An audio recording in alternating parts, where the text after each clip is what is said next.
The ending of Denis Villeneuve's Dune will most surely create a mixed bag of reactions.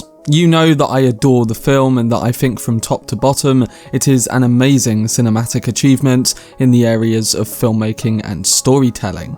But when it comes to the wider range of viewers, some will find the ending of Dune as a perfect stepping point, while others will find it slightly anticlimactic. In this video, I'm going to be discussing the ending and giving reasons towards why I think it is a perfect example of adapting one. This is, of course, just in relation to Dune Part 1, and until we get a Part 2, this is all we can go on. There is much to discuss, and this analysis will also contain spoilers, so if you do happen to be someone who hasn't seen the film yet, then I would recommend watching this video after you've seen it. But if you want to keep up to date on any of my future content on Dune 2021, then don't forget to support this video by giving it a like rating, subscribing to the channel, and turning on your notifications. Also, feel free to check me out on Twitter, Facebook, Reddit, and Instagram at Cortex Videos, which is all linked in the description below. But without further ado, let's dive into the ending of Dune and why I think it is great.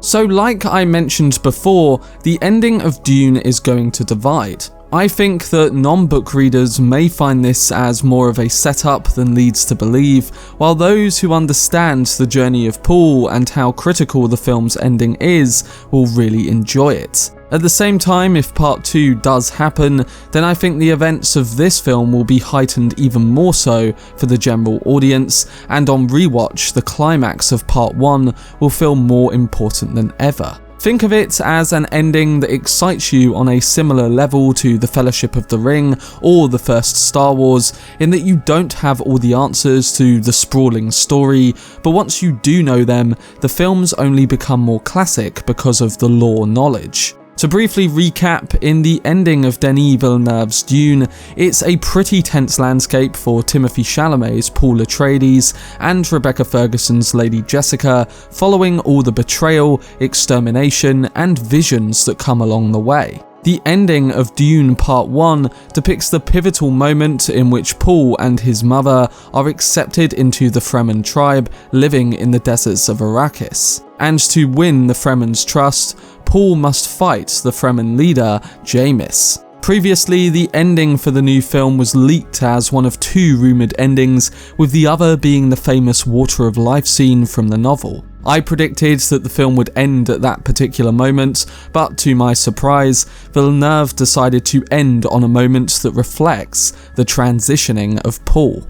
As we see throughout the film, Villeneuve gives us visuals and moments in Paul's visions that stimulate and emotionally pay off in the ending he chose. In the visions, Jamis is a friendly character in some of them, but as we learn, he is actually the one who would challenge Paul to a fight to the death. A detail I noticed is that Jamis appears very early on in the film. He is among the group of Fremen that Paul sees with Duncan, but most notably, Jamis can be seen in the right corner of the screen with the Fremen behind Paul on his ship above Caladan in the vision of the Holy War period.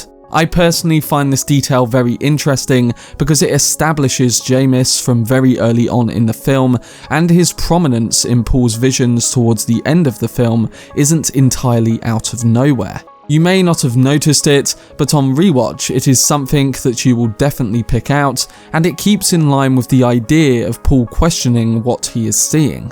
The climactic scene and the visions prior to the conclusion of this fight also stay in line with what Paul tells the Reverend Mother about his dreams after the Gom Jabbar test, in that things don't happen exactly as he dreams them. A lot of the movie hinges on the reliability of his dreams and how he deals with what he is seeing. Coming to a moment where he has to then fight to the death to be accepted and confront his real fate is something that expands the meaning in a deep moment of character development. Also, after we had already seen prophetic visions of Paul leading the Fremen in a holy war, this is further put into question by the character he finally meets in the ending scene. Chani tells Paul that unlike other Fremen, she doesn't believe he is the Lisan al-Gib, their prophesized messianic figure from off-world. She also has no illusions Paul will survive a fight against a skilled fighter like Jamis, but she wants him to at least die with honour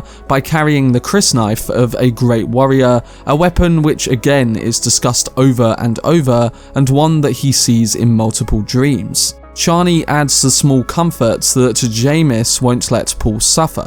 Jamis is a master of the crysknife, whereas Paul has only been trained in the dueling style befitting the use of defensive energy shields. The Fremen and their stillsuits have no such shields. But while Jamis is indeed a fearsome fighter, we soon learn that Paul gains the upper hand though and immobilizes him, urging to yield. But with the Fremen, yielding is not an option.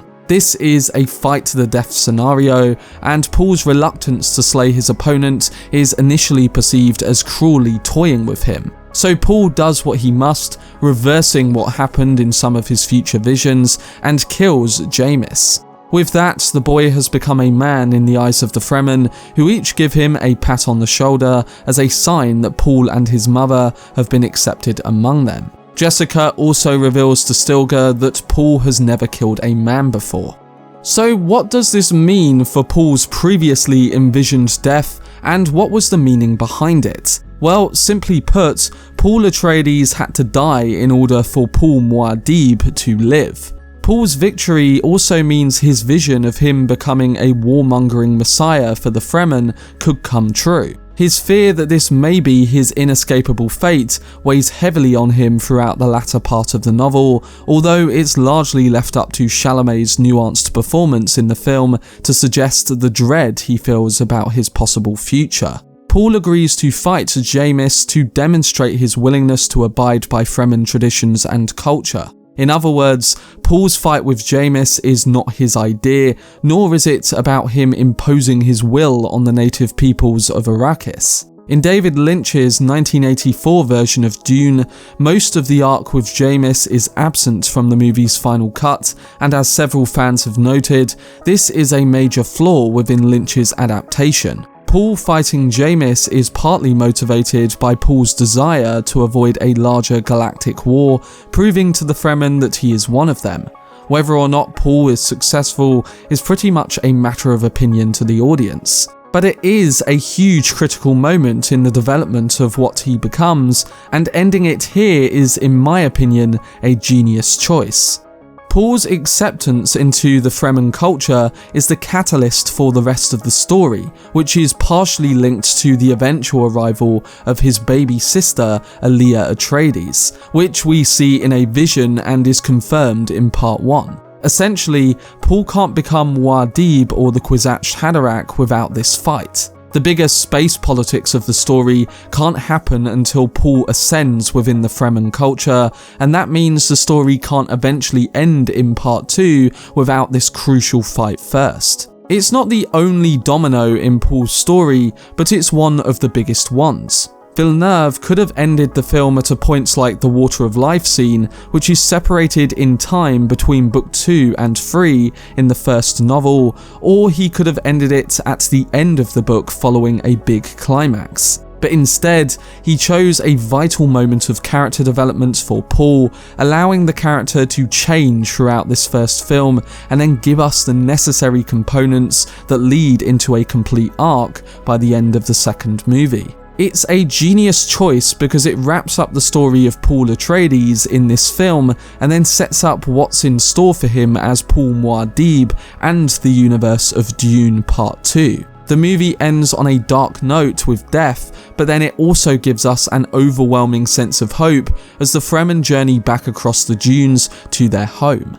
When Chani turns to Paul, smiling, and it being reminiscent of a bright image he has seen in his dreams, she assures him and the audience that this is only the beginning. Coupled with a brief shot of a Fremen native riding a sandworm alongside them, and you instantly build the excitement for what's to come. And there sure is a hell of a lot. In this regard, Denis Villeneuve has succeeded in adapting an ending that feels finite to the early development of Paul being an Atreides, but sets up his path as one among the Fremen. But that was my video discussing why I believe Dune Part 1 has a perfect ending. Like I said, I think viewers will be mixed on this ending to begin with, but over time, I think that those will come to see the power of this finale to Part 1 through sheer character development. Part 2 is only going to elevate the importance of it, and I can't wait to see what Denis Villeneuve and his team do with it, if we do in fact get that sequel.